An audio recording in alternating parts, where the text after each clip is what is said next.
Assalamualaikum warahmatullahi wabarakatuh. Alhamdulillah, bertemu lagi dengan Ustazah dalam video pembelajaran kelas 4. Pada video ini, kita akan membahas tentang potensi alam Indonesia. Sebelum kita melanjutkan video, mari kita berdoa kepada Allah. Mudah-mudahan Allah memberikan kita kemudahan dalam memahami pembelajaran hari ini. Kita mulai pembelajaran kita hari ini dengan membaca basmalah bersama-sama. Bismillahirrahmanirrahim.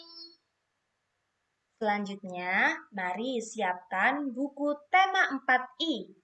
Anak-anak bisa membuka pada halaman 38, kemudian halaman 64 sampai halaman 66.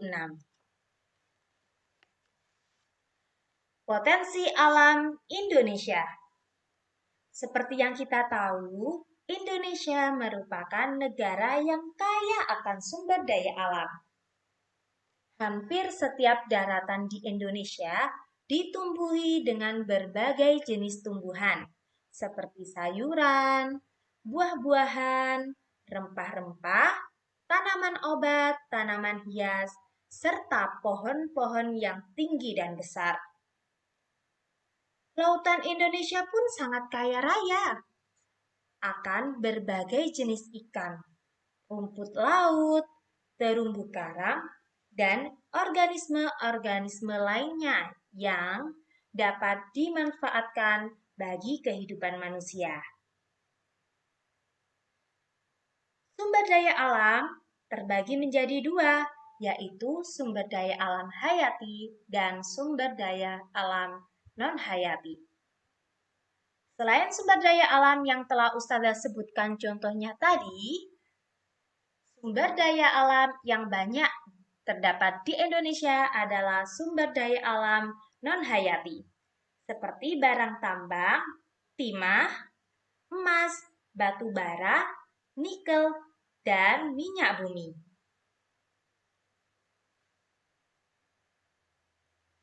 Daerah-daerah di Indonesia berpengaruh pada berbagai aktivitas masyarakat untuk memanfaatkan sumber daya alam. Misalnya, aktivitas perkebunan, pertanian, perikanan, hasil laut, dan sebagainya. Aktivitas perkebunan. Perkebunan merupakan kegiatan yang merawat, mengelola berbagai jenis tumbuhan tertentu. Contoh dari hasil perkebunan yaitu teh, kopi, karet, coklat, kelapa sawit atau kelapa, dan tebu. Perkebunan sendiri terbagi atas dua macam, yaitu perkebunan besar dan perkebunan kecil. Perbedaan dari perkebunan besar dan perkebunan kecil yaitu perkebunan besar dikelola pemerintah atau swasta. Lahannya luas dan berbadan hukum. Biasanya perkebunan besar mempekerjakan ribuan pekerja. Sedangkan perkebunan kecil atau yang sering disebut dengan perkebunan rakyat adalah perkebunan yang dimiliki atau dikelola oleh perseorangan. Biasanya lahannya tidak terlalu luas dan tidak berbadan hukum. Aktivitas pertanian. Sebagian besar penduduk Indonesia melaksanakan aktivitas di bidang pertanian karena lahannya yang subur serta didukung oleh iklim yang sesuai. Maka dari itu, kita perlu bersyukur karena kita terlahir di Indonesia yang memiliki tanah yang subur. Pertanian ada dua macam. Yang pertama adalah pertanian lahan basah, dan yang kedua adalah pertanian lahan kering. Pertanian lahan basah adalah pertanian yang pengairannya dilakukan dengan sistem irigasi. Contohnya yaitu menanam padi atau jagung. Pertanian lahan basah biasanya berada di dataran rendah. Sedangkan pertanian lahan kering adalah menanam palawija. Pengairannya menggunakan air hujan dan biasanya berada di dataran tinggi.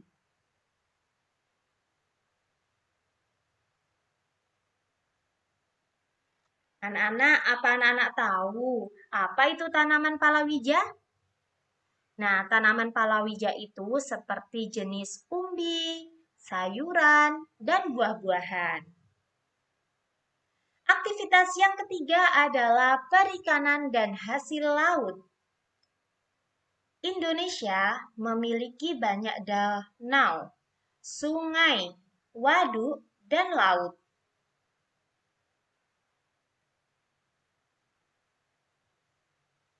Sehingga hasil laut di Indonesia sangatlah melimpah.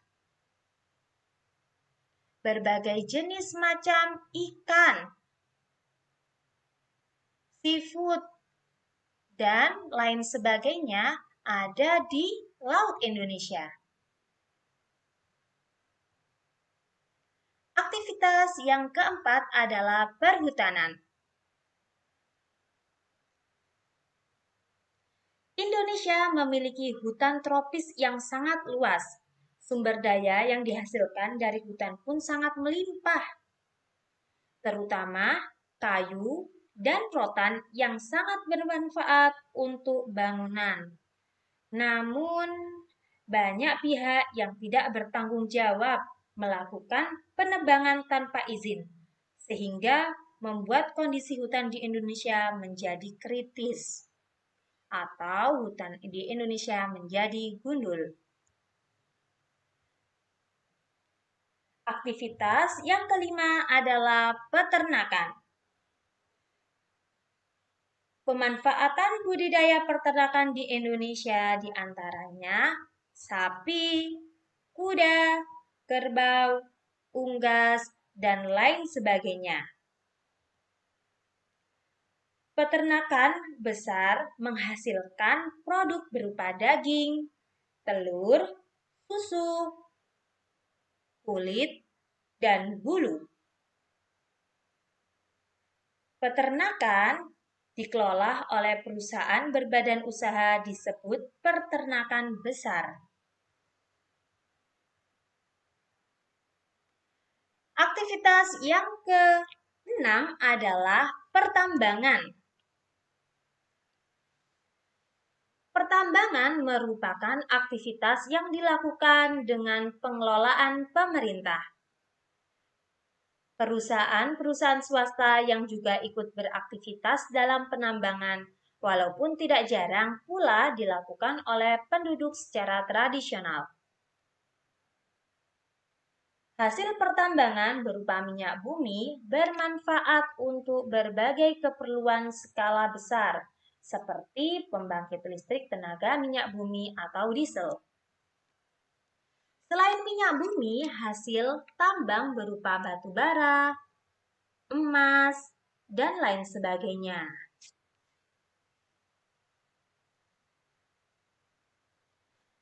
Pemanfaatan potensi-potensi alam dan sumber daya alam harus diimbangi dengan menjaga kelestarian lingkungan, sehingga potensi-potensi alam dan sumber daya lingkungan tidak hilang atau tidak langka. Alhamdulillah, kita sudah mempelajari potensi alam di Indonesia. Jazakumullah khairan sudah menyimak video ini dengan baik. Semoga Allah memberikan ilmu yang bermanfaat untuk kita semua. Ustazah akhiri, wassalamualaikum warahmatullahi wabarakatuh.